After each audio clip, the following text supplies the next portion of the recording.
We picked the location that we were around a bunch of homes that were up in the $250,000 range, and we built a homestead home that goes right with all these houses and homes that are with $250,000, $300,000, and we fit right in. We wanted something new and something that we could pick and choose our own style of the house, our own style of the way we wanted to build it, our own floor plan. Everything in the home that you see, I did except for some of the electrical, the plumbing, and the excavating.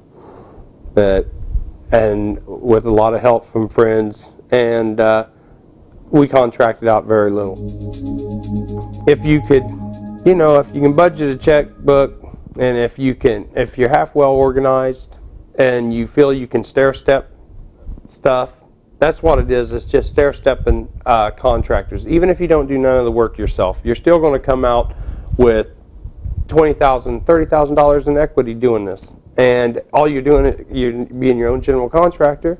And so all you got to do is take the guidelines they give you, you turn around and you take and you stair-step all your contractors, one right after another, right in the sequence that it goes in. And next thing you know, 6 months of your life pass and you're in your new home.